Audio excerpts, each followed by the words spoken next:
Hey there, I'm Cindy Rinna, and you're listening to Homeschooling Outside the Box, where I help you build a homeschool that fits your unique family.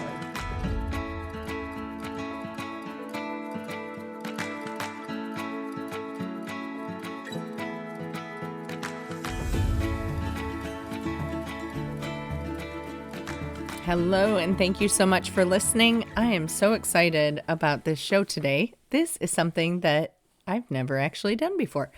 I am interviewing my favorite person in the whole world, my husband, Lee Rinna. Hi, wife. Hello, husband. Thank you for being on the show. Mm-hmm. So, as much as I just love hanging out with him, there's an actual reason that he is on the show today. And that reason is because we are talking about autism. And I thought, I want to have a really great guest on this month to talk about autism and, kind of share their story. And I cannot think of a better person to ask than you. I think the dad's perspective is a really valuable one and sometimes a perspective that we don't hear a lot. So I just wanted to have you on and have you share our autism story and be an encouragement, not just to the moms who listen to the show, but hopefully they'll pass it on to their husbands and they can get some encouragement as well. Absolutely. Okay. Well, let's get started with you sharing just the beginning of our autism story, which I will tell the audience, this is now 16 years ago. Our oldest was diagnosed when he was 3, and that was a very long time ago. And now he's 19. And so we don't know everything, but we know some things, and we've kind of been through a journey for sure. All the childhood years and the teen years, we're at the end of the teen years. And so can you please just take us back to those early days, right when he was diagnosed? Yeah, I think for myself early on, I think I knew something was going on. I just didn't know what. I thought it could be a maturity thing, a development thing. I didn't know. Autism wasn't really talked about a whole lot at that time, other than Jenny McCarthy. Yes. She was the only one. She was the one talking. That's right. I will never forget when you said, so is autism, is that like sell your house and move to California autism? Is it that bad? And I think that's where we got it, was the Jenny McCarthy era of autism. Yeah. It was. Well, I mean, again, I knew something was different, right? As a dad, like a lot of dads, we are the kings of comparison. So when our kids, you're watching them and you're watching other kids and you're seeing other kids progress and, their coordination or their ability to communicate or just anything. We're always watching and comparing, and it may not be all of us, but most of us, dads are pretty good about doing that. And, our son had a really hard time with his ability to communicate. He couldn't speak a whole lot of, words early on. I remember we called it Klingon. It was a lot of noises. Yeah. I remember the Klingon that I'm talking about. It sounded a lot like Right. I remember a lot of lining up and stacking and organizing and repeated behaviors, and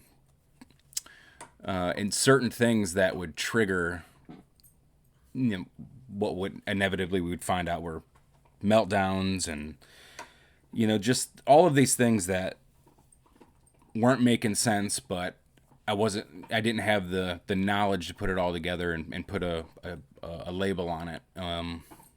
And that didn't come until a friend of ours at church kind of pulled me aside one day. He was their teacher at church, and he said, "Hey, I'm not going to go to Mama Bear with this. I'm going to come to you, but I think you should get your son tested for autism."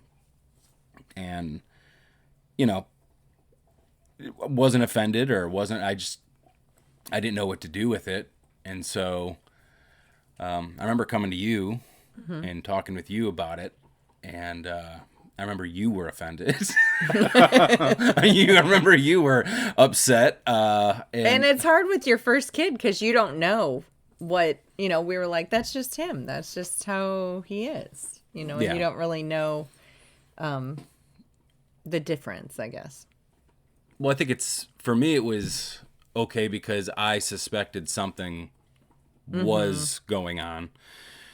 And if this autism thing was a title you could put on it, for me, what that was the first step in fixing it, which we'll get into that later.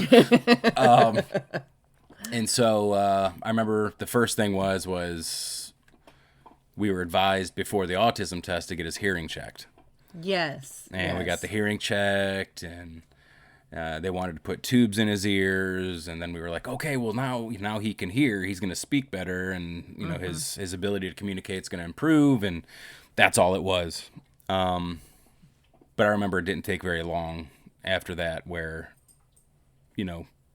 things didn't improve, and I think we went through the school system at first, correct? Yes, I remember you printing out, this is going to age us, you printed out on the computer, because you couldn't just text it or show me on our phones, a WebMD description of autism. Yeah. And for every general, I was like, oh, that's like how he sits up all night and writes in his handy dandy notebook, because, his obsession with Blue's Clues and his echolalia and all these things started to kind of make sense. So yeah, then after the hearing, we ended up going, we had a friend who did speech therapy, and she's like, yeah, just take him to the schools and see what they say. And we went for testing there. And I remember, because the school system can't formally diagnose. They can just give their recommendation of what they think's going on, and then you go to a professional and they do it. And so I remember they qualified for services. That's Yeah. how they phrased it. Yeah. And I remember being frustrated because we came in and we were talking about our son, or they were, like he was already diagnosed with autism, but they couldn't diagnose him with autism. And so finally I remember in the middle of that conversation going, listen, okay, that kid walks in the room right now. He has autism or he doesn't. Which one is it? Does he have it? And she goes, yes, he does. And I said, okay, cool. Where do I go? What do I got to do to fix it? And I remember everybody in the room looking at me like, oh, he doesn't know. Right. And they're like, well, sir, there is no, it's, they didn't want to say there is no fixing it, but I remember that they just tap dance around me. And I said, listen, who do I go to? Who do we go to? Who do we talk with?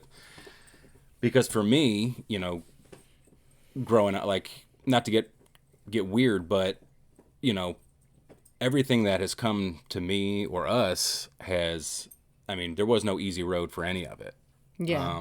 For schooling, for me, I had ADHD, really bad, probably a touch of dyslexia in there. The words and letters move. And so, and then even through just everything has always in life come with a fight. And so for me, I'm like, hey, this kid's got, my blood in him. We'll fight through this. It's not another thing. We just need to know what path to take. We need where to go, what to do, who to talk to. And I promise you, we'll beat this thing. And just, I remember everybody looking in the room, looking at me like, there is no beating this thing. And he doesn't know that. And so, so that's really when, for me, that's when it all started, because when I found out, I wasn't upset. I wasn't mad. I think because I truly didn't understand what it was.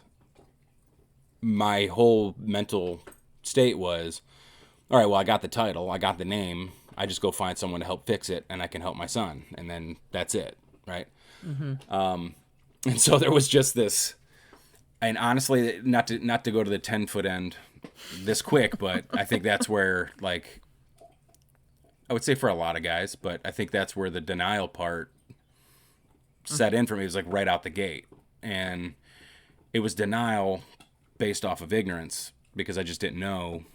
But then, later on it was other reasons. But anyway, from there, after getting the diagnosis, I remember, who did we talk to get services at Vanderbilt? So then that was, I'm proud of us for that. We got in the back door. That's right. We snuck it. So back then wait lists were, over a year. It was really a long time. When Lee made the joke about, is this the sell your house and move to California kind of autism? That was a real thing because people could not get services. And so in order to get into Vanderbilt, we signed up for studies. And so the first one was a sleep study. Our son used to stay up until the wee hours of the night, like I mentioned, writing in his handy dandy notebook. Oh, it was terrifying. Yeah, super creepy. You just would wake up with it at the end of your bed, 2 a.m, and I'm like, I almost just kicked a 3-year-old in the face. Yeah, just reciting whole episodes of Blue's Clues, rocking back and forth. It was It was intense. So anyway, sleep was a big issue for us. So when I saw the sleep study come up at Vanderbilt, I was like, ooh, we can get into this study and then we can meet with a developmental pediatrician and they can formally diagnose him and all of our dreams will come true and the schools will give us everything we want. And obviously, I'm laughing because that didn't happen. By the way, study, all that meant was observing, right? There was no poking. He wasn't a lab rat. Yeah. No, it was great. In fact, for anybody who takes melatonin and it helps them, you're welcome, because he was a part of that initial study through Vanderbilt, whether or not melatonin would work. So he had this special T-shirt with the pocket. Remember that? And the little sensor would go in his pocket and it would study his sleep. So that is how we got in. That's how we got services at Vanderbilt. And then we just kept jumping studies to stay. Really what triggered a lot of the free studies as well was they found out that, because our oldest two are twins, identical twins, and they found out that one identical twin had autism and the other one didn't. And that's what really kicked off, as long as we, the length of time we got to do that. Right, because then after the sleep studies, we actually started the sibling study, and then ironically, that was how our second son was diagnosed with autism 2 years later. So, yes, so that is how we got into Vanderbilt. We went to those classes, the parent classes, and, we were told to put him in the school system, and they would just handle everything. And I think the biggest aha moment for me was when we dropped him off one day and they were like, oh, you guys are going and doing these parent studies. Can you bring us back the notes? And I realized, oh, they don't have this information. So we kept thinking the school was just going to tell us what to do and they were just going to fix everything and they were just going to help us and kind of be the end all be all. And then we quickly realized that was not the case. So at that point, we went down the road of therapy and trying to decide what educational path was going to fit best with therapy. Everything. It was the different therapies. We tried it all. Was all the different foods. It was all the different supplements. Everything from B12 shots and, gluten-free, casein-free, taste-free, all the things, just trying to figure a way to help him. And then some stuff would work, and then some stuff was horrible and a waste of time, and so we just kind of navigated everything. And I think our sweet spot, maybe let's switch gears to talk about where we kind of, I would say for me, the next step was acceptance. Just that maybe came later for you. Do you think? Is that the laugh? Yeah. But was just accepting okay, which is funny because you were the one who pioneered okay, we really need to look into this. You were very, you led the charge with diagnosis and dragged me along. And I was like, la, la, la, la, I don't want to know anything different. This is just who he is. It's fine. Yeah. But then it's at some point, I realized what we were dealing with, and I did what I do, and I was like, all right, books. Like, I'm going to read every book. And it was super depressing and super deflating. And I thought, boy, this cannot be the only answer. I think what happened there is when I handed off the team and the playbook, and I was like, "You're the new GM now, go."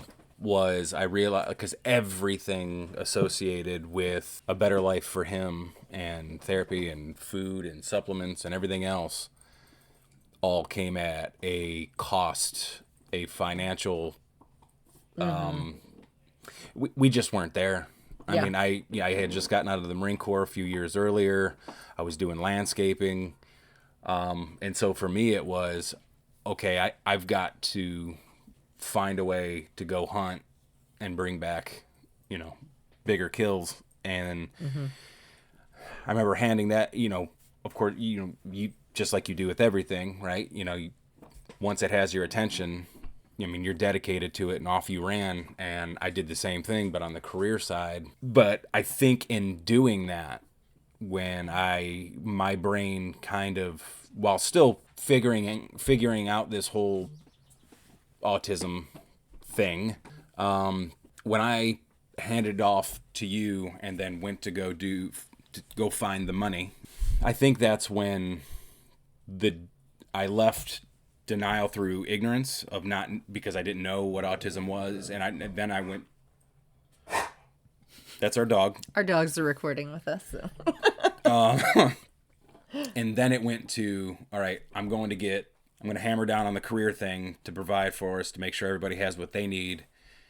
And when I did that, it was almost like when you said earlier, some things worked, some things didn't. The worst situation with autism for a father is progression. Because it's good because you see progress being made, but then when you see the steps forward, your brain goes to, oh, see, he's gonna outgrow this thing. He's gonna, and if he doesn't fully outgrow it, he'll be like his brother. Because when they were diagnosed, this was at a time where not everything was just on a spectrum. Our son was diagnosed with, one was traditional autism, and the other was Asperger's.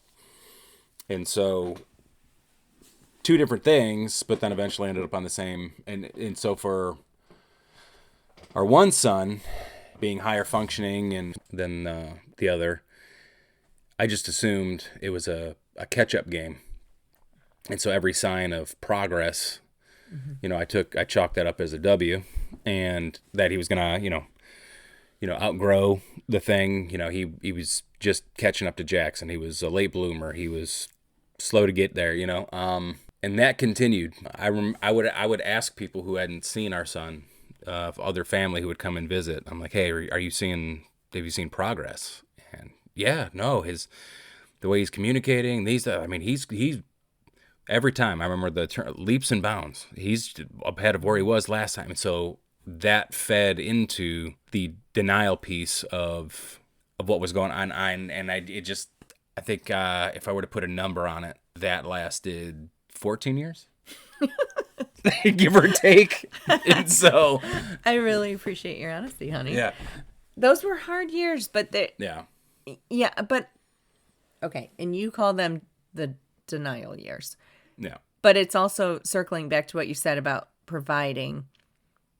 I think that was how you were dealing with it, is you were like, okay, I'm going to finance this project.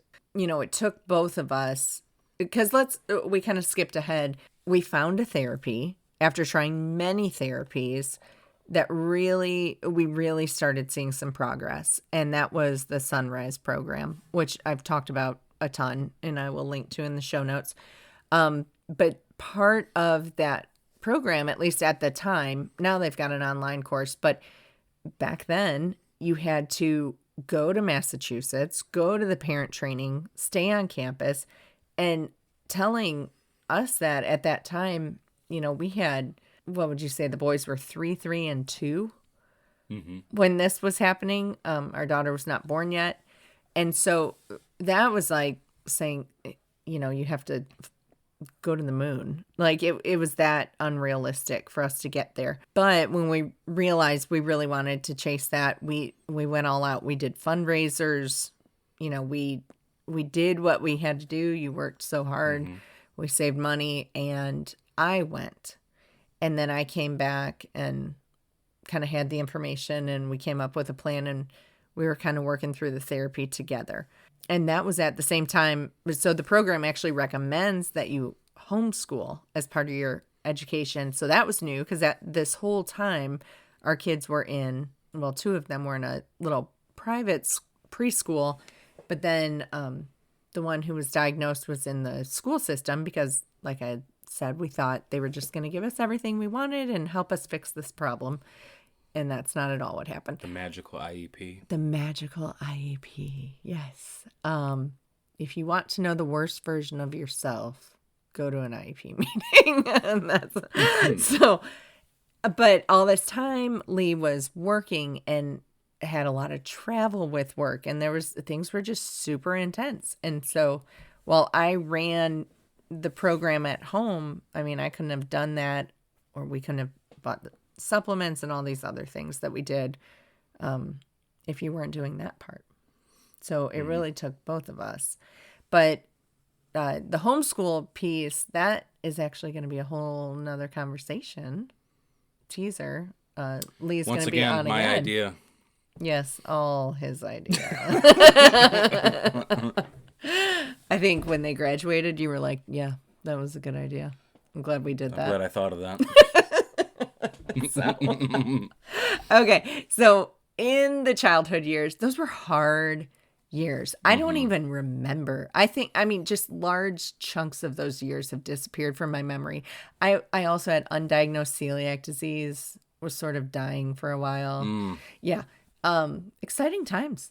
Times. We're on the other side of it. That's good. Yeah. But it was and then on all by ourselves. All by ourselves. Yeah, because we thought a different state. You know what we should do? We should take all these little babies and move to a different state where we don't know anybody. Yeah, I know we're children raising children. Do you know what we don't need? A support system. Yeah, who needs that? The math works. Yep. And then I was sick and you were traveling. Yeah. So you were gone, and then yeah, because once again, there's no support system. You know what your wife would love? You training the warfighter overseas. Yes. For months at a time. Yes. I'm very proud of him. He did a good work. But yeah. So you guys were left alone. It was tough. You know what, though? God provided, because we would have never met some of the people who did become our support system by sheer necessity. And that was God just breaking us down because we were Yankees who didn't need help, and we were going to do it on our own. I will say that same company paid for us to go to the Sunrise Therapy. Exactly. Which was not a small bill. No, it was not. And so that, I mean, I think it was just experience after experience got us to where we were. Nothing was wasted. And I think it did finally take me saying, okay, Lord, you're right. We can't do this by ourselves. We need to ask for help. And that was a huge part of the Sunrise program, is having volunteers, whether, come and help and be a part of the therapy program, or just... that was probably the hardest part. Yeah, it's finding volunteers. It was getting buy-in for other people to come in and help you do the therapy. Yeah, where I'm like... Because from an outsider's perspective, they're like, what is this non-traditional hippie therapy thing that they're doing? Yeah. I've never heard of this. The schools are not going to tell you to do Sunrise. Your doctor, your pediatrician's not going to tell you to do Sunrise. Like, this was a non-traditional therapy. The biomedical therapy. For a while there, I would have told you not to do it. Right. Oh, no, we didn't do it at first. And even biomedical and gluten-free. I mean, do you remember in the very beginning, they were like, what your kid eats has nothing to do with his behavior. And now I think most people would laugh and roll their eyes like, well, obviously it does, but that was really risque. Like, I mean, that was, people were not talking about that. And so a lot of the things we chose to do were not the traditional thing. Pretty much everything, actually. From the diet stuff. Like I said, the gluten-free, casein-free. All the different dyes.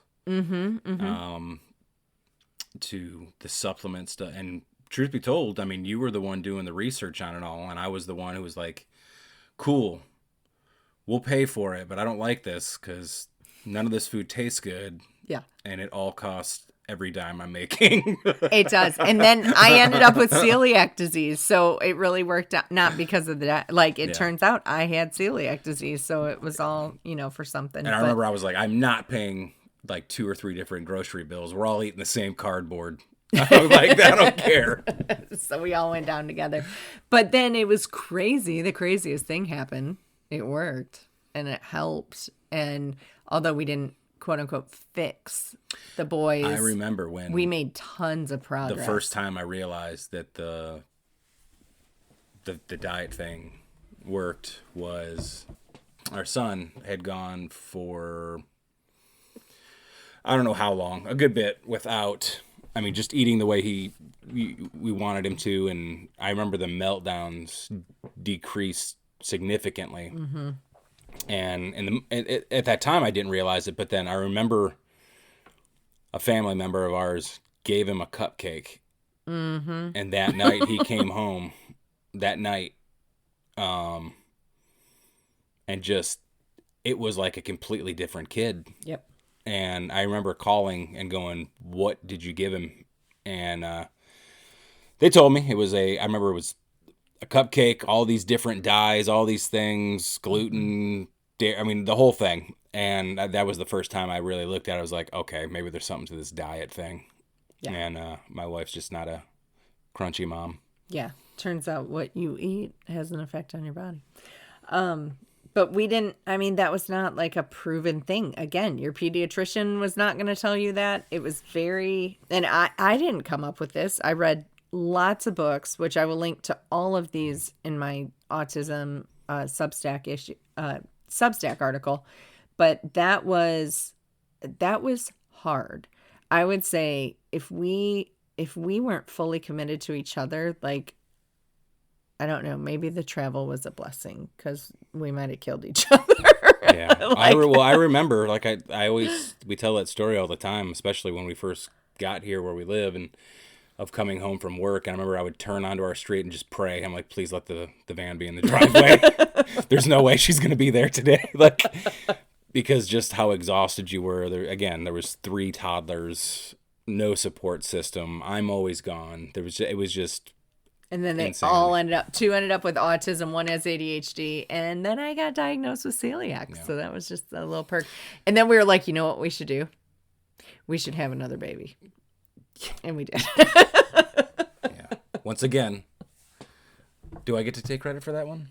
You do. You get full credit for our daughter. Yeah. Yeah. That's why she's my favorite. Yeah. Don't nobody tell. Don't tell us. Okay. So, yes. So I think in the childhood years, we were finally like, all right, this is a thing. Like, this is not a quick thing. This is not going to real quick go away. It's not going to clear up. This is something that is going to last forever. Even if we make tons of progress, which we have, even if there's, lots of strides made, it's still a part of their lives, and it's a part of our life. So we decided to homeschool. We started, I can't even say we started bringing together a team. We were open to the idea of a team, but I mean, God just put people in our lives to help fill needs. I mean, I had a friend who would buy bread and milk for me, like, all the time. That was like her contribution. I mean, we paid for it, but she would just like literally go to the store and bring that to us. We had people who would babysit. We had people who would help with therapy. We had, just a lot of help that came from nowhere. And so I think for us, are we allowed to say names? Do you want to give a shout out? Well, I think the biggest one, especially for having no support system, being alone, was Miss Janet. Oh yeah. Shout out to Miss Janet. She did everything. Yeah. With us, for us, and she's still in our lives. That's the most beautiful thing, is these people that we thought were like helpers, and I remember Janet's a real one. She's the real real OG. Yes. And I remember I used to pay her to come watch the boys, and she was actually a teacher's aide. I will jokingly say, like, she's probably the reason I'm not in jail, because the actual teacher was awful. And she was the only reason I didn't just lose it on this woman. But she was so sweet to our son. And I told her, my husband's out of town a lot. I've been sick a lot. Like, I need some help. Can you babysit? And so I would pay her to come babysit for a couple hours every now and then. And after months and months, finally, she just said, stop. Just please stop writing me checks. Stop paying me. I'm like, but you're doing this. She said, no, just don't worry about it. She was a widow at the time. She's now remarried to someone we absolutely love, but she just started pouring her life into ours, and we were pouring our lives into hers. And it's like we met a need for each of us met a need for each other that I think was totally God ordained. And like I said, she's still a part of our life. She still comes to the kids' birthdays, and we spend, if we can see them on the holidays, we do. And so I think that's just one tiny example of how God used this autism that was like rocking our world and really disrupting things and making things very hard and just changing things, and brought something really beautiful and unexpected out of it. All right. So that was kind of the childhood years in a blink. Do you have any other thoughts on those years? I do. Okay. And I think dads, I mean, I don't think you find too many dads that fall in the in-between. It's either you got dads who did what I did and was like, okay, I just got to go provide, and you get caught in this thing where, again, you see the progression and you're like, oh, he's going to outgrow it. Or you're on the other side and like you're 100% in the fight every day. And, but regardless, for dads, we don't share the way women share. You don't, like, there is no calling another dude to talk about our son's autism or things we're going through, right? As a dad, if you were like I was growing up wanting to be a dad and a husband and a dad, in your head you think about what your children are going to be like. If and then you find out you're having a son, and he's going to be a hockey player like I was. He's going to be a football player like I was. He's going to be homecoming. He's going to do these things. They're going to be these little mini-me versions of you, but better. And you're going to make sure they do much better than you. And then all of a sudden, out of left field, they have this thing that you don't really understand. And there's a part of you that feels like you've been robbed, that someone or something did something to your kid and they messed up your plans and they messed up your kid's life. And so I think a lot of times when you get the dads like myself, who again hand off the team and the playbook to the wife so we can go hunt, I think that's a lot easier, especially for guys like myself, because I don't have any control over here, but I know I have control over this side, and I can go and I can do the thing. And the problem with that is, like I said, is you stay in the denial side. And so my advice, and I don't know how to do this, or at least early on I didn't, is I would find a way to get more emotionally involved or find a clear path to acceptance.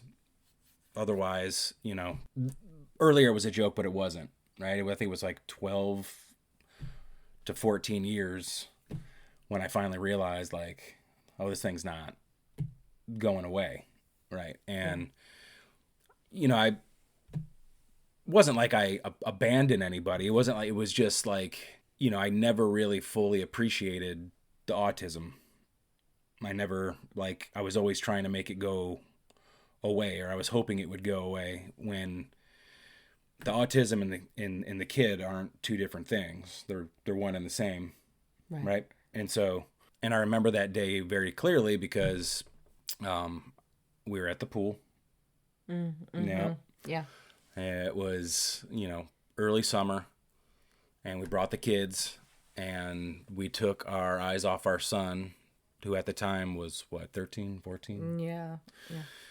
And we were putting our stuff up on the table, and all of a sudden you heard a splash, and then this little girl crying as she came running around the pool towards, and there was only one other family there.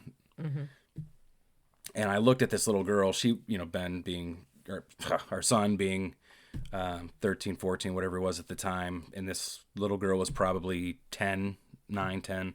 Well, our son had, seen this little girl coming up the ladder, and just like he does with his brothers and his sister, pushed her in the pool. Like there was nothing vicious about it. Like he was playing, but to a little girl who doesn't know an older boy, it came off a certain way, and she ran to her, and this lady, and I get it, I understand, it's your daughter, it's your kid, but this lady had a look about her, right? Yeah. She sends her meal back every time. Yeah. Like she wants to talk to the manager no matter where she is. And she just had this look about her, and her husband was a big fella. And so like, if you're a dad of autism, you've been in so many situations where like you're ready to fight. Like it's just like whether your kid said something, did something, like you just know at any moment, like, okay, it could be go time. It happen. Right. And so I was more worried also, like, cause I knew how she was going to react.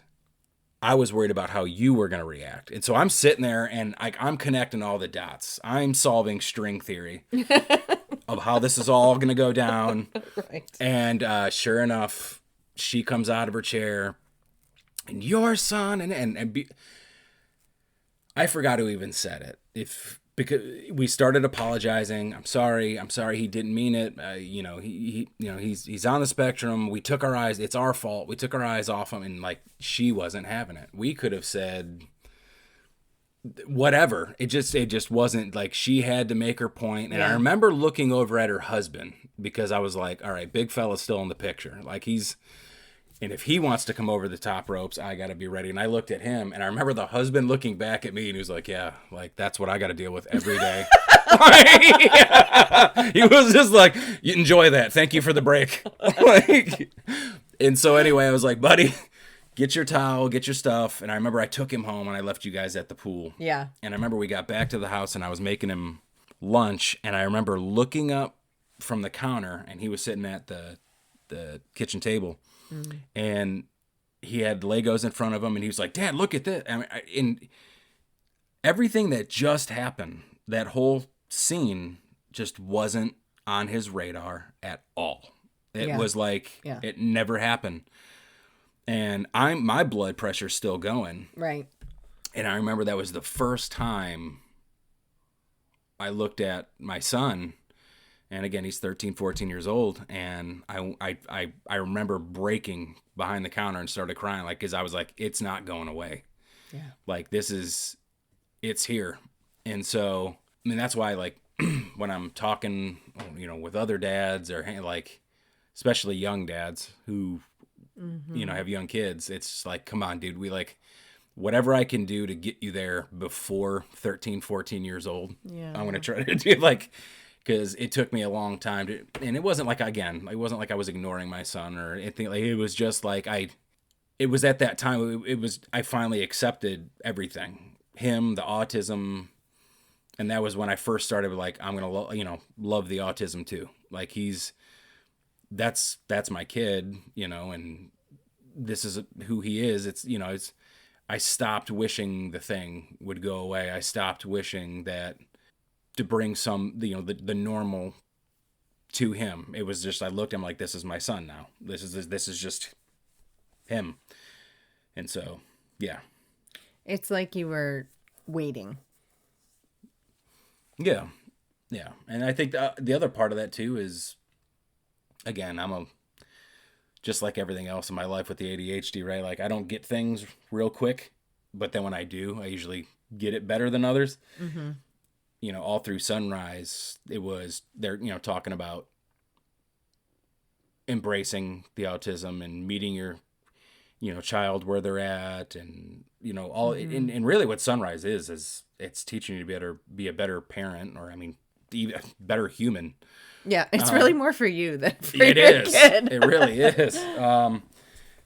And that's when really that whole theory behind Sunrise took off for me as well. As I'm like, okay, well, this is my boy. It was like, you know, I got to fall in love with him all over again, but this time without trying to change him, and you know what I mean?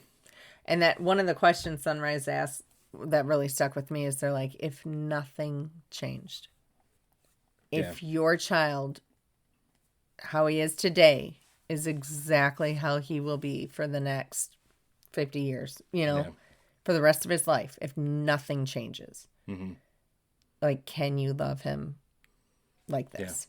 You know, and that is, and it's neat the way the program works, because they're like, they get you there, but then they're like, at the same time, you never put a ceiling on anything. You know, you never limit them. You never change your expectations in terms of growth, not expectations like, well, you better get to this level or whatever, but just always knowing that everyone can always grow and always change. And we've had so many plateaus where I was like, well, I guess this is our ceiling. And then a couple of years will go by and there'll be this burst. And I'm like, okay, I guess that's not. Like, I guess, you know, everybody can always grow.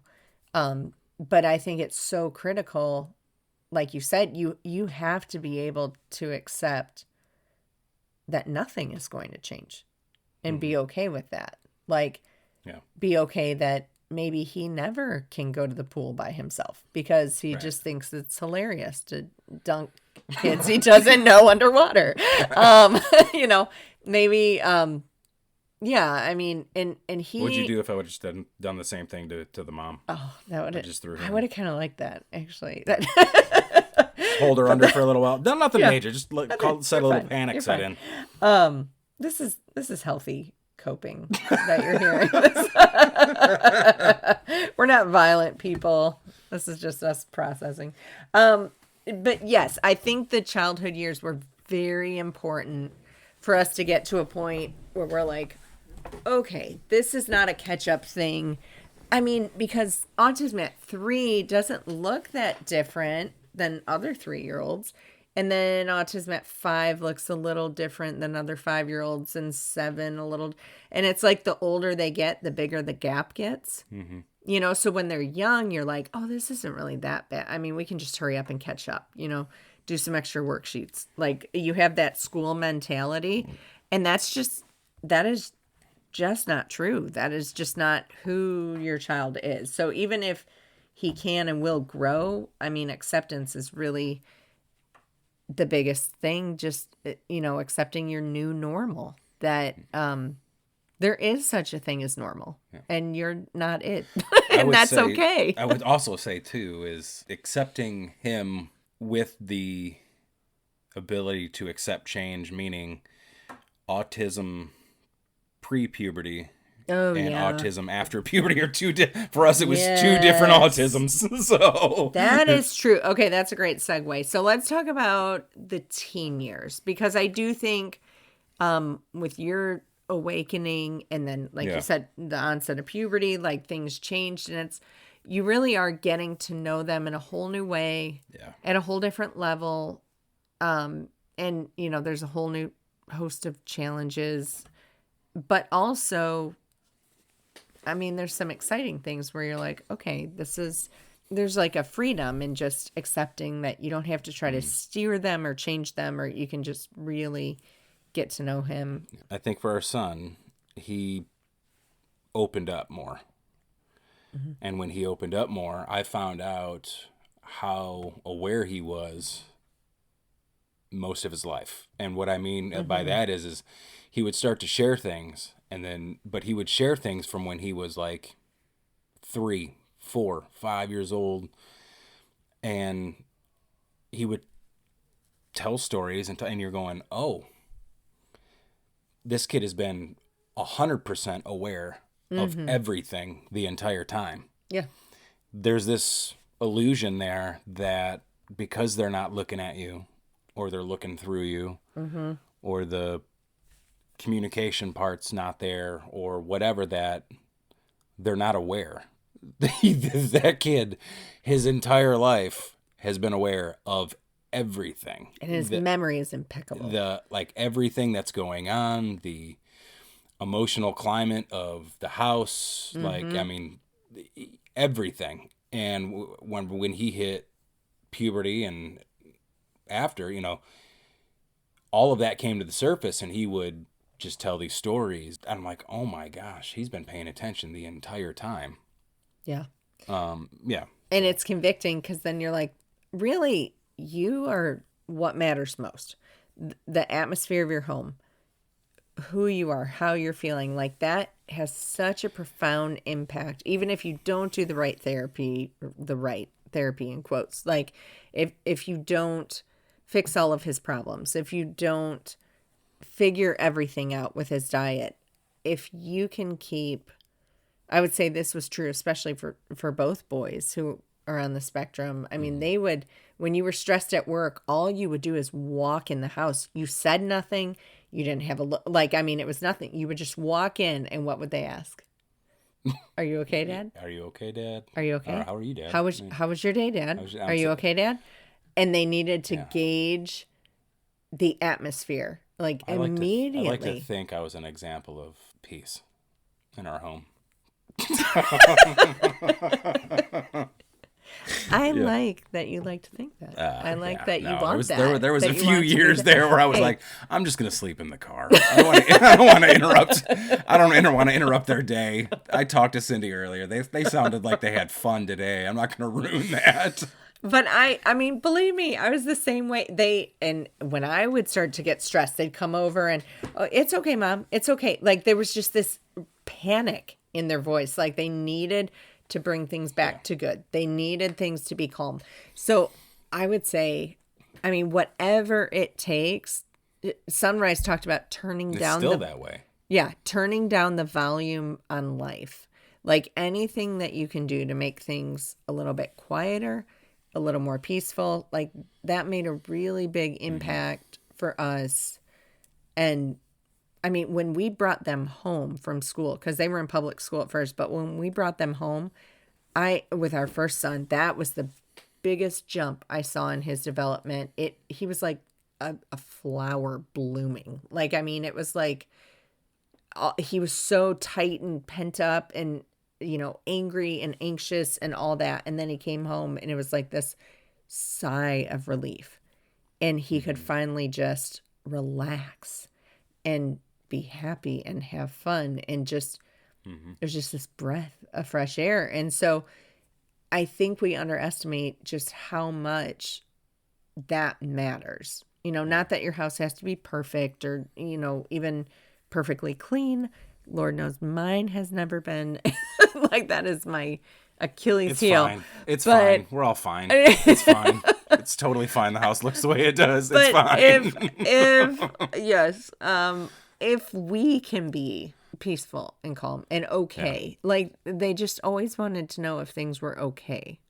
They were always gauging the temperature. I think we weren't, by any means batting 1,000, but I think as husband and wife knowing, and this is with all the kids, not just if your kid has autism, like who needs to be in the game for what situation. Yeah. So like there was a ton of times where I was not the right man for the job with our boys, with autism at that time.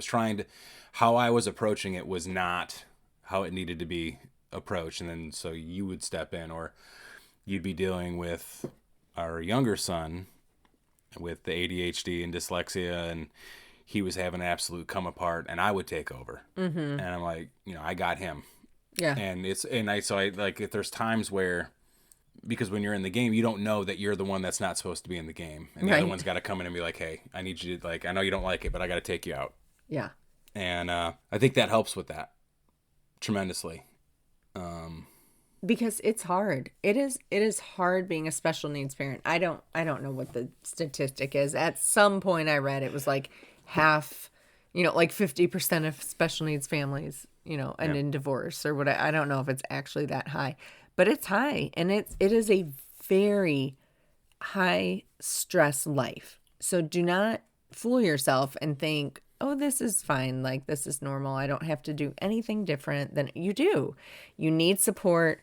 You need, like Lee said, you need the humility to be able to say, you're right. I was totally bombing that situation and I need you to take over, because I personally am not as fluent in ADHD as I am in autism. And I hate that about myself. I wish it was more natural, but you are much stronger in that department.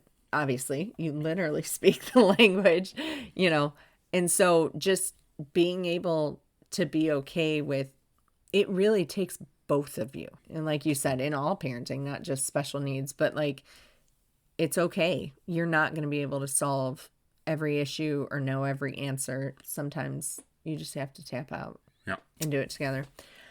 All right, we kind of started talking about the teen years, but let's talk about what are some really good things that happen in the teen years. What would you say? Would you say you were better able to connect with the boys in the teen years, and how did that look, and why do you think that is? For me, I think that I connected better in the teen years because it was in the teen years I knew what they were into. Okay. Right. Where when they're little, it's this emotional bond. It's this thing where like a mom has that. Not to say a dad doesn't, but not to the level a mom does. Mm-hmm.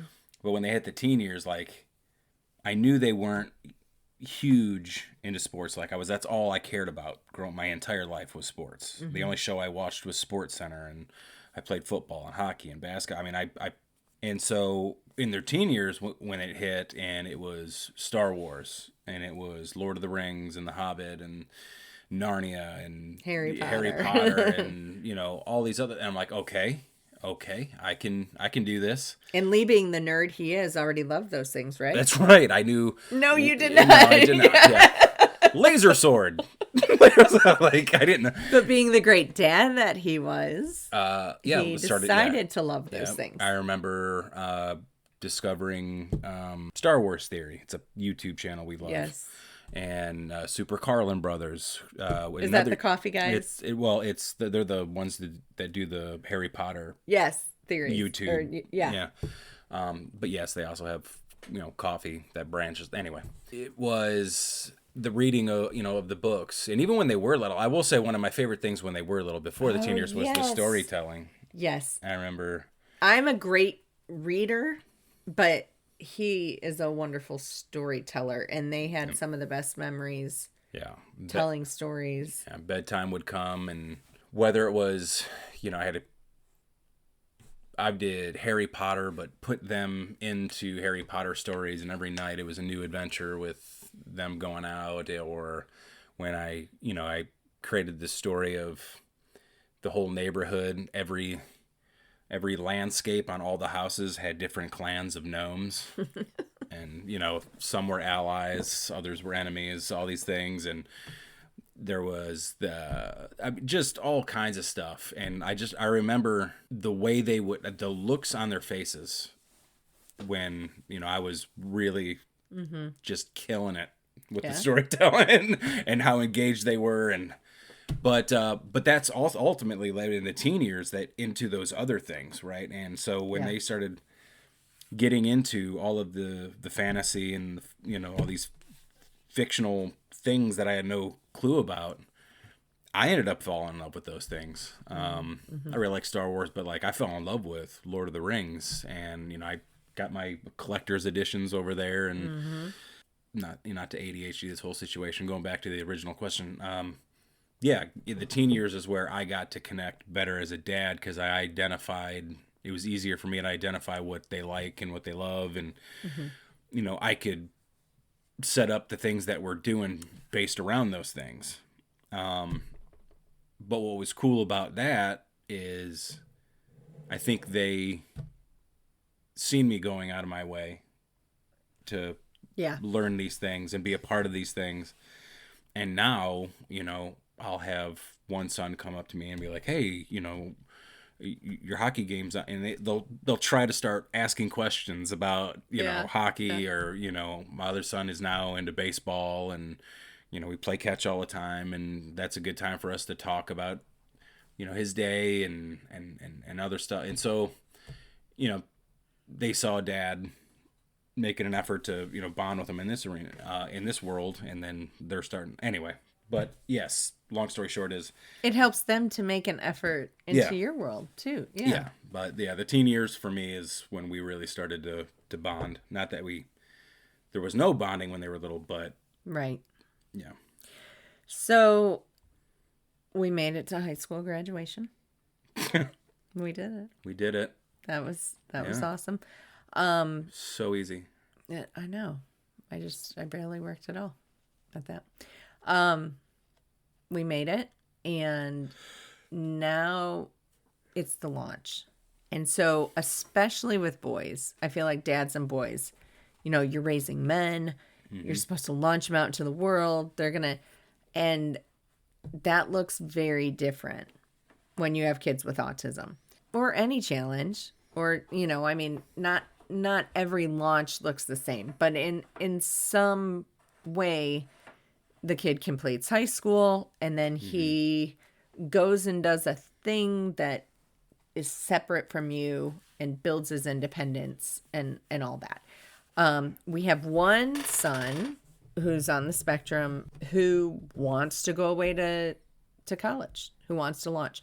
We have another son who launched about as far as our dining room table. And that's okay. There are two different, so we've always kind of had a unique view of autism because we have twins who are at kind of two different ends of the spectrum. And so talk to me about what it's like to help your boys launch and how that's maybe different than you thought it would be, or, better than or worse than, or just your thoughts in general about that next step after high school graduation. So I think stereotypically it's the dads who are like, here, throw them in the 10-foot end and they'll figure out how to swim. Or they'll drown. Or they'll drown. Yeah. It is what it is. They'll figure it out. But I have found in the whole launching thing that it's you. You're the one who is I'm the one holding on and don't want them to. Not to say that you don't want them to, but like I'm the one that's trying to keep them closer. I'm the one that's trying to safe. Well, is that fair? I would. Well, I have always been extremely, extremely, extremely protective of our family, for all kinds of reasons. But I'm very protective of that autism now too, right? Because I know what's out there. Sure. I know that was my favorite thing about homeschooling is I did not have to risk taking out someone else's dad because their kid. Right. Right. Yeah. And so, yeah. But like, there's this fear that comes with, if they just stay here with me and they go to their job and then they come home I'm having a very hard time with the launch. Right. Like I said, even with the college thing, like, there's opportunities in multiple areas, but they're all at distance. And you'll be the first one to tell them I'm not happy about any of them. Yeah. Like I would rather you go knock out your gen eds at a community college and stay here and then go to the closest major 4 university to us here and you save your money, and we can do your laundry. You could do your laundry here with us, and then you could, or like I'm just trying to find all the ways to keep them. And then you buy a house down the street. That's right. Yeah. That's right. Yeah. So I've been having a very hard time with letting them launch. I think I've done okay with preparing them to. Mm-hmm. We've had great talks. Mm-hmm. And from everything from interview preps to, career discussions to what do I do from here to there, and what is the outlook here? What does this look like? All of that has been great. It's just me, like I'm having a very hard time letting go. Like I'm fearing May. Yeah. And I want you to be prepared for me to blame you for a lot of things. How dare you let them go off and chase their dreams? It is hard.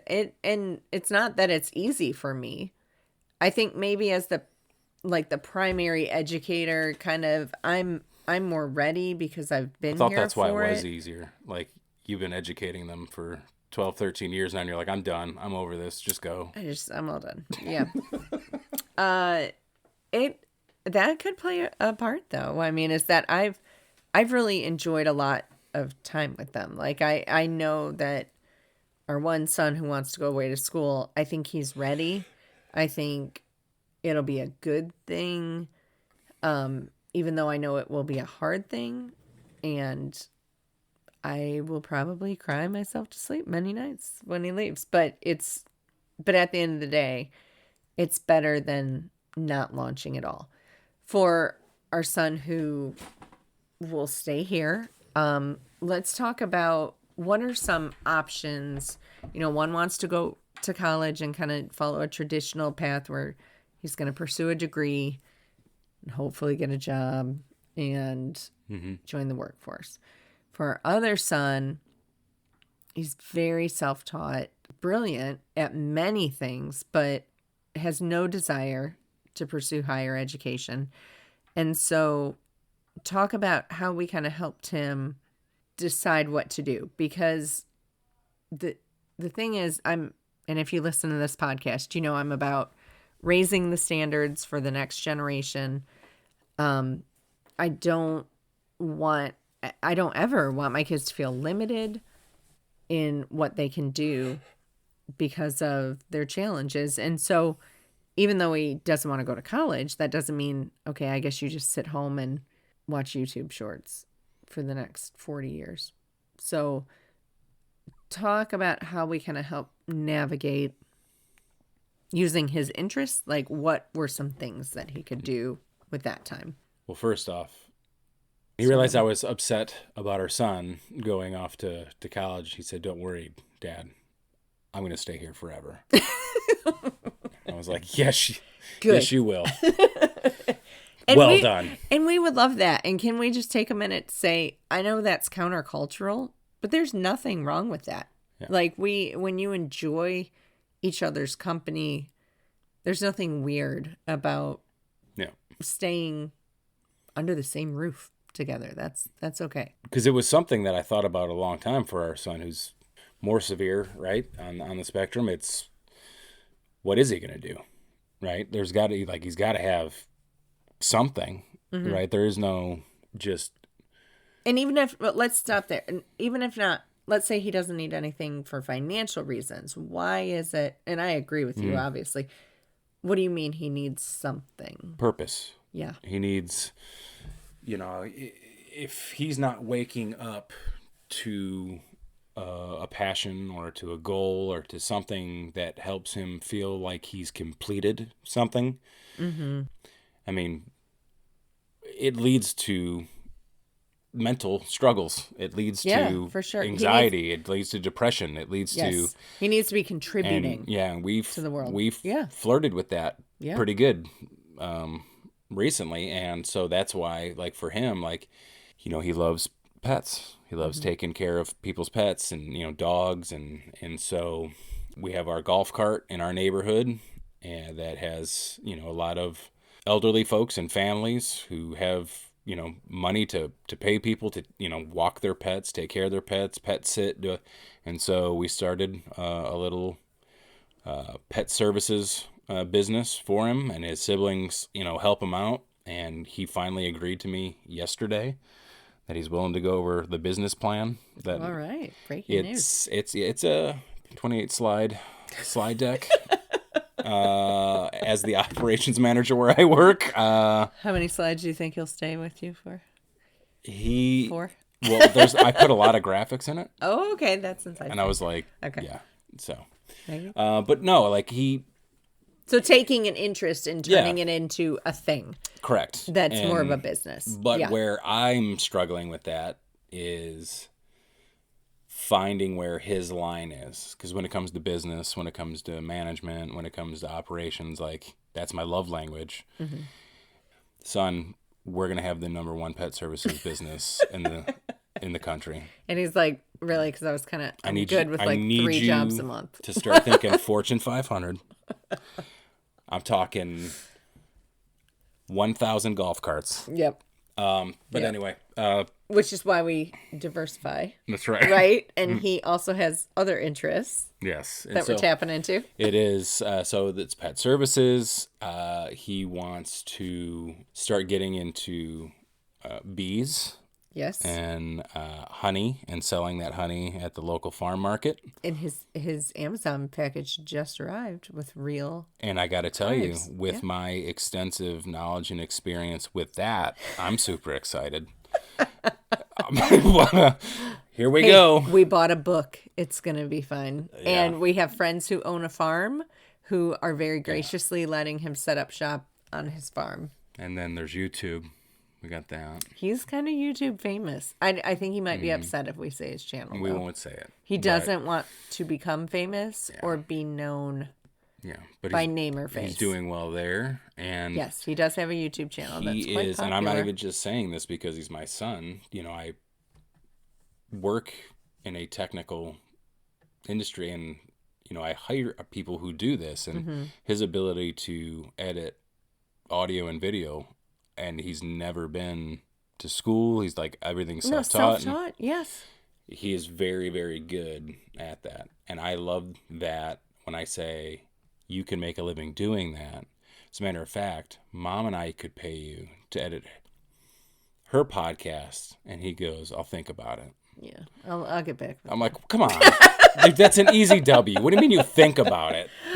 I don't like doing other people's things. That's exactly I only want to do work my videos. Yes. This is the issue we're running into. Yeah. But it is. It's making him feel like he's contributing to the world like everyone else. Yes, and there's also an opportunity to work at a shop in town that's actually run by. It's a thrift shop, and the parents have a daughter who has special needs, and so they hire pretty exclusively. They hire kids with. You got to be in the club. Yeah, you got to be in the club to get into this exclusive shop. So we're looking at that as well. But I would say it's a lot of things. It's not necessarily like you pick this one thing. It's giving him the time and space to explore different opportunities. As parents, I would say that we are naturally advocates. We're going to advocate for our own kid. And I would say there have been separate times in both of our lives where we felt like we were called to advocate beyond that. I think that can be tricky. I think it can be a double-edged sword. I have tried multiple times to start special needs ministries, and I would not say that it always worked out, although it definitely worked out for our kids, and our kids were provided for in a unique way. But in terms of, I was pretty on fire for a while about like, I'm going to change the world, one church at a time. And that very quickly became apparent that no, you're not. This is supposed to be serving you. You're not supposed to be working to do this. So I feel like there's this fine line between advocating for your own family and becoming an advocate. But I bring this up because I would say when the boys were first diagnosed, we did do, we did like the autism walks and Yeah. some of the awareness stuff. And then I think we found our comfort zone in really just keeping our heads above water with having 4 kids and, Yeah. 2 are on the spectrum, 2 have ADHD and your work schedule and and homeschool and all the other things. And so that didn't end up being a path for us. But I would say one-on-one, I pretty regularly talk to other moms. I have this podcast where I talk about it, a little bit. And also a Substack, so that's, I kind of have the online realm where I'm encouraging and equipping moms. And then in real life, I will meet with moms or talk on the phone. It's more of a one-on-one thing. But you have done something that I think is so needed, desperately needed. And I want you to talk more about it because I think it's important how it happened, how you just kind of thought we should get a couple dads together and have a small group. It's through our church where you just kind of connect over not even necessarily autism specifically, but just you're putting these dads who all have these same kids with challenges that are similar into a room and you kind of see what happens. So talk to us about the dad's special needs ministry. Yep. One of my friends, he's a younger guy. As a matter of fact, we bunked together, same room when we were on our first mission trip. Young guy that grew up in our church, and 2 of his sons, very young, are on the spectrum, and they are severe. And he was calling me, and I would call him, and we would text, and we were talking. He's just going through. He's in a very, very rough season. There's a lot of things happening, and I don't want to get into the stories because, again, I don't know, it's not mine to share, but it is, he's young in his career, he's young in his marriage, he's young in being a father, and now there's this thing, and he's doing everything he can to solve the problem, to fix it. Right? I don't know if this sounds familiar from the beginning of and you could just see the hurt, the pain, the anxiety, the stress. Every time I talk to him, even in his breathing patterns, you can hear it. And so I remember I was just sitting there. I was like, how do I help him in a way where it doesn't feel like just one guy is kind of telling him what to do? Or Yeah. Right.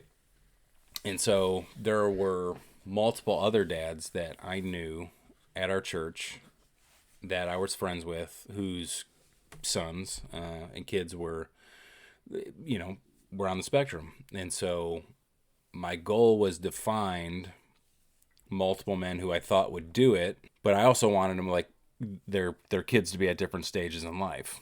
So the young man that I was just talking about, his kids are, toddler age right now, maybe a little bit older. Then it's, my other buddy whose kid's in his, early teens, and then you had our sons and their later teens, and then my other buddy's who's in his early 20s and working, and then what's funny is the other person in our group, the young man that I was talking about, it's his dad who was once our pastor. And and so the whole point of the group wasn't just to help out my young friend. It was to create a place for all of us to go where you can talk about things that are going on. You can be honest about the things that you're feeling and thinking. It's okay to be mad or hate the autism here. It's okay to come in and praise a victory, even if someone else is, talking about something else that is not going great in their life. You could still come in and, we're looking for W's across the board, right? It's just a place where dads can go to talk to other dads who are going through the same stuff, right? It's very hard. Like I said, moms in the beginning of of the podcast, moms have no problem talking to other moms and asking questions or relating to one another. Like dads, you just don't see it. They shut down. They internalize. They go hunt. Like I said, I'm going to go fund the project. I'm going to go. So my whole goal in starting this was having a place where all these men that I care about, whose kids are also on the spectrum, and it's not just for kids on the spectrum, like it could be Down syndrome, it could be whatever, special needs of whatever, flavor, a place you can go and just get it out, right? And so what'd you say, and you kind of touched on this, but the obvious question is, so why do we need something like this? And yeah. Are you saying that it's helpful to dads to have a more structured meeting, like with definite purpose? This is not just going to accidentally come up and chit chat. And honestly, I wouldn't even say it's structured. I'm still trying to figure out truly what it is. Right. Structured in that you meet every other Tuesday. Yeah. Yeah. And we get there, and the first couple, of course, I knew was going to be more, I don't want to call it doom and gloom, but I knew that the dads, when they opened up, it was going to be very emotional. It was going to be hardship discussions. It was going to be like, all right, cool, let's data dump all the hard things out this first 2 weeks. But I remember that third or fourth week coming in and going, all right, cool. What are we praising? What are some of the good things that have happened? Where are the W's? Because for us, like I said, the importance of this is we don't typically have a place to go. And truth be told, not even just from a autism dad perspective, if you're anything like me and a lot of other men that I know, the only real friends, quote unquote, that you have are the friends you have at work. There is no friends outside of work. There's no place you can go. There's no one you talk to. There's no, like, you go to work, you come home, you're with your family. Your social life is at work. Yeah. And you're not really telling them a whole lot about everything that happens at the house. And so having a group dedicated to men who understand, for the most part, your day-to-day things that you're feeling, things that you've gone through, things that or if you have questions. I mean, it was huge for me talking to the one buddy whose son is in his early 20s in a career. I'm like, how did you get them from A to, like, how did you get him to have that job? Like, how did you, where did this come from? How did you, just to be there to answer questions, and have different levels of experience and life experience for the people who are coming up to those different levels. And then there's times where it's just like, we'll all shut up and one guy's just is going through it. Yeah. And we just all rally around that one. And everyone else just kind of doesn't say anything about, the wins, the losses, the whatever's going on in their life. We just focus on the one person. Like, hey, it's bad. We need to rally around this dude. So that's a very important thing. Because again, otherwise, typically for us men, our natural instinct is just to internalize it. I got it. I'm just going to stuff it on down. Yeah. Which is not great. No, and right, and I'm very glad that you have this group, and I do think it's so necessary. And like you said, I mean, I think men are very purpose driven too, and so if you know that this is the purpose, this is the thing, guys can get behind that instead of just hoping it will naturally come up, and that these relationships will just happen organically. A lot of times they can't. What I'm also excited about is the potential spillover of these groups, because if you dads are all connected and getting along, that's maybe an opportunity for the sons represented to connect in some way too. Mm-hmm.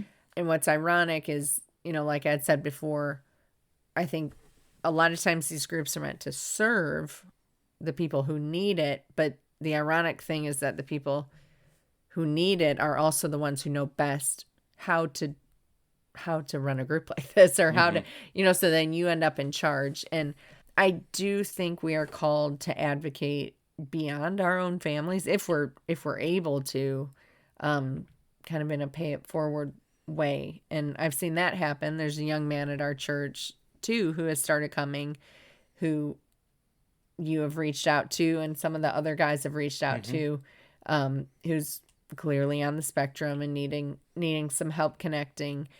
And that leads me to this question. If people are listening and they don't have someone in their life on the spectrum, or maybe they do and it's not their child, what can they do? How can you help? Because this is not about like fundraising or, finding a cure, or like, this is way more personal. It's one-on-one type of situation. And so it makes me think of the situation of you and this young man at church, and the other guys who have come around him, where you're just being a friend, like you're just being there for him. Do you have anything to add to that? I think whether you're at church or wherever, the first question you have to ask is, because everybody wants to help. The first question is, can you? Right? Like, yeah. Because helping in a situation like this, especially with the young man that we're working with, this is a long-term project. Right? This is not a... Yeah. We had a good conversation for an hour. I feel really good about me. You're right. And let's just go, Yeah. It is, you have to have some kind of dedicated plan moving forward with the right people. And so being honest with yourself, going, I want to help this person, you have to, like, can you do that? Right? And I'm not saying you can't. What I'm saying is you just have to have the right people there. Like for me, I'm an autism dad. Right. So this young man is about the same age as my son. The other gentleman I'm working with is literally grew up in special needs education. That's what he did for a living. And then there's another person who is another autism dad. And so, we've got our Bible study we do with him. On church when he comes in on Sundays, we make sure he's squared away, and one of us is sitting, by him, and, we're talking with the parents, and it's kind of I don't want to call it a strange situation. It's just the parents are not really involved. Like they're not coming to church with him. It's not like you're connected with them. Right. Now the ultimate goal is for that to happen. I would love one day for his, dad to be in, this Bible study with his son and us, and even that, the men's group that I was talking about, that would be great. Yeah. And then he can pick up, where we are, and that doesn't mean we're out of the picture. You're creating a relationship. Yes. I think a lot of times people see this situation and they're like, they don't know how to go about it, and they think it's going to be a quick fix. It's not. Right. This is a long-term, intentional relationship building. You are investing in another human, and that goes beyond one or two conversations. And so if you want to help, again, it comes down to that first honest question, can I? The second one is, who can? And then you start getting with those people and start building out a plan of attack of, okay, we want to rally around this person and, really start to pour in and invest in them, and, make them feel like, like they're a part of something bigger, and you want this relationship with them. It's not just this fake thing that you're doing to feel good about yourself. Oh yeah, because that won't work. And that, I would say, if any group of people on the planet can see right through that, it's people with autism. They can sniff you out, and they know if you're telling the truth or not. Yeah. And they will call you out. Oh yeah, because he did that the other day. Really? Yeah, the young man, because I typically, I'm over security at our church. And so typically after I'm done kind of doing my rounds, I end up at this one table where he has been sitting and waiting for me, and we talk. And then my other buddy will come meet us there, and then they go to their seats in church. Well, it was Easter. And with Easter comes a lot of people. Yeah. With a lot of people comes, like, I'm covered up. I got to make sure Right. all of our doors are covered down, exit points. Just there's a lot of different things I got to be doing with security. And so I never made it back to that table. And so when we did that first Bible study with him, he said, oh, yes. So I waited for you at that table and you never showed. So, and he just kind of looked at me and I was like, I'm sorry, man. I didn't mean to. That's not, Just make sure you know that I know. Want to call you out on that. So that's the other part too, is like an expectation is set in their mind. Yes. And you better be able to show up and deliver. Yes. Because again, they will remember. Yes. And so, but yeah. I'll let you know. That's good. What would you say was the most helpful thing to us in our journey? Like in terms of support or resources, or what were some things that really were a light for us in our journey? Or for you in particular, For the people, honestly, kind of like I just answered that last question, it was the people who wanted to be there. Yes. Yeah. When you're a special needs or autism parent, everything around you is awkward. Going to the grocery store, you stand out. Yeah. Going to church, you stand out. Going to school, you stand out. Going to a restaurant, God, I used to fear you wanting to go to restaurants. I remember just like the thought of going to a restaurant or the thought to going to a fair or a festival of some kind. Yeah. Just the panic that would set in. Oh, I was just like, I know you want to create memories for your family, but you also are creating anxiety for your husband. Because we had a runner too. One did. of them was, he would just bolt. But I'll tell you what, little advice, this was in the depths of my prideful, where I was like, we can do this. This is fine. You were out of town or at work, probably, because it was like lunchtime. And I had all 3 boys. So they would have been like 3, 3, and 2. Mm-hmm. And it was lunchtime at Chick-fil-A. And if you know anything about Chick-fil-A in the South, it is never not packed. And so it's packed. And they were in that plaything and I was trying to leave. All 3 of them just fall apart. I literally physically cannot get out of the building safely. Like it was madness. And somebody that I worked with showed up and was like, do you need me to help you walk out? I'm like, I literally do. Like, I cannot get all of us safely out of the building. So you learn, right. I get what it's, your fears. That was the scaredest I was. I was like, I really cannot, I don't know how we're going to leave. And so, but it's the people that want to be there. Yes. That help you feel welcome, normal, accepted, whatever. Yeah. And so, the Miss Janets. Yes. The whoever's, right? There's too many people at our church to name. Yeah. But it's the people who rally around you that come in and just love on you, love on your family, not even giving you anything.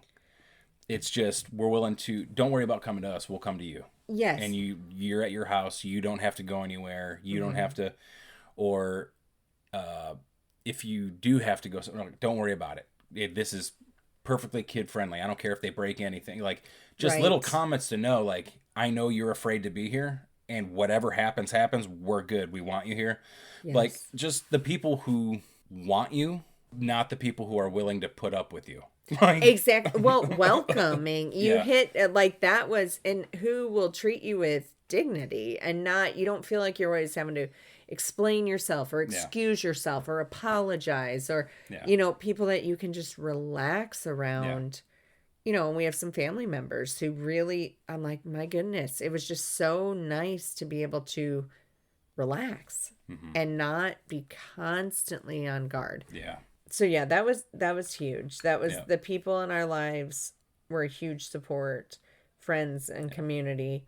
And I think that just honestly goes back to what if you want to look for one reason, again, the men's small group, that's why that's there. Right. The helping of the young man at church, that's why that's there. Yeah. Like, I know what it's like, to to be the one on the outside, Yeah. so. And it's important to be that person who's like, it's okay. Whatever happens, it's fine. All right. What would you say to a dad who might be listening, who they just got a diagnosis? They're right at the starting line. I'll get asked this question sometimes, and my knee jerk is always to, acceptance and sunrise and read all these books and homeschool, and I kind of have those things. But from a dad's perspective, and maybe some of it is similar, but what would be your best advice? I would probably say that, again, coming from somebody who gets it, way easier said than done. Your job is to guide them, not to fix them. Mm-hmm. And so you're helping navigate. You're helping try to make their lives better. You're trying to, it is not your job to try to, because again, you're a dad. That's just, again, literally the nickname I have in our house is the fixer. Yes, because you can fix anything. Yeah. And so, our job is to fix things. And so when you get this diagnosis, like me, years ago, your first reaction is to want to fix. Mm-hmm. You want to fix it because you love your child. You want to fix it because you want to help. You want to fix it because you want the best life possible. But at the end of the day, that wanting to fix could turn into years of denial or years of you not accepting, to try to change this thing about your kid in hopes that he ends up the kid that you thought you were going to get or whatever. It is, you're learning and accepting them and the autism at an early age, but that doesn't mean you're not helping them and guiding them to make life easier for them. Does that make sense? Yeah, absolutely. That you're still in a growth mindset, but again, growth that's way is different easier than fixing. Said than done. Oh, for sure. And I think it's easy to slip into. You're like, no, I'm just helping them grow. No, you're fixing them because it's embarrassing when they fall apart every time you want to leave. Your motivations can get muddy really quickly. And I think for me, that was hard to get past, where I'm like, I just wanted to be able, to get through the grocery store or to get through a play date or to do normal things and not have an outburst or feel embarrassed or feel scared or anxious or whatever, and just letting go of all that. That would be the second piece. Would be, hey, get real comfortable with getting embarrassed. Yeah. And potentially getting into an altercation. Just know But it's humbling. It is humbling. It becomes very quickly this is not about you. This is about everyone growing. Remember our son calling out that biker in Walmart. Oh my gosh. And and this was, he was probably 6 or 7. Yeah. Yeah, I'm a huge biker standing to our right. We're in line. And I just see Ben starting to look at him. And he's every bit of 6'3", 6'4", 240, 250, tattoos from his fingertips to his earlobes. Yeah. Long black hair, middle of his back, and just a vest on, no shirt underneath. He doesn't look like he can't fight. Right, He 100% looks like he has seen some things. Yeah. And so I just see Ben looking at him, and I'm like, oh no. No. And dude, I'm again, I told you how important the diet was. I'm putting Snickers in front of him. I'm like, you want a Coke? I'll give you anything. Just don't say. And I'm kind of trying to turn the cart. I'm doing, and it just, excuse me. And I'm like, no, Ben, no. And, excuse me. You're not supposed to color on yourself. We don't color on ourselves, sir. And he's got all those tattoos, and the guy just looks over. And the way he stares at Ben, and I'm like, oh, okay. I'm like, well, game on, here we go. But he turns his head back, doesn't smile, doesn't grin, does nothing. And so Ben just kind of was like, whatever. It's not even a minute later. I see Ben look back over. I'm like, okay, round 2.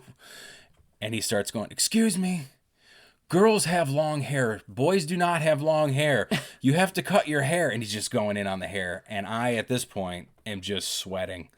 And I'm red. And I'm trying to distract my son. I look over. And finally the guy looks at me and he goes, I forgot how he put it. Something like, he's like, you all right, big dog? I got 2 of them just like him. And I was like, okay, yeah, no. If you want, I mean, I'll fight him for you. Do you want me to fight him for you? And so, but there were so many situations like that where like you're just hoping the person picks up that something's different about the kid and or doesn't yell at your kid in front of a lobby full of people and accuse them of stealing. That didn't go over well. We went to my one son's soccer game and a nice lady who healthy was eating what those big Texas cinnamon buns. Okay, yeah. And you had a baby in your arms, kids running up, and we look up, and Ben is standing in front of her, just him and her. I'm like, oh no. Oh no. And he says, you shouldn't be eating that. And she said, why? And he goes, because you're fat. And I remember just being arm's distance away, going, no. Oh my. And so finally, she just looks up at me and she goes, out of the mouth of babes. And she threw in that last bite. And I was like, thank you, ma'am. Thank you so much. I just wanted to hug her because that could have gone. But again, there's just so many moments like that where you're like, oh my gosh. Yes. And even with our other son who would say things and then I'd have to explain why that was not well received or why.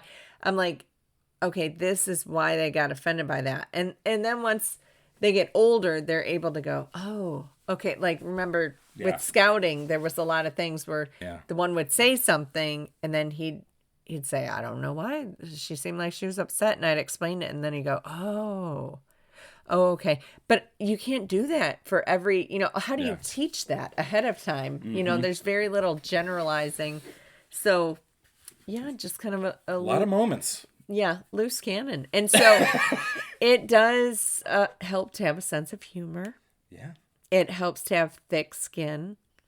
It helps to just smile and nod. And, you don't have to put out every fire. Some fires can just burn themselves out. The good news for those people is what they don't know is they're not just the ones receiving it. The parents get that treatment too. Yeah. Can I tell the funniest one? It's scared. Brutal. It's brutal. Which one? So, your father had passed away. Oh, for the love. Okay. I may edit this out. If it stays in, that's okay. And we'll see. When he passed away at the funeral, we're there. And in the back, because the kids were little, they had brownies. Yes.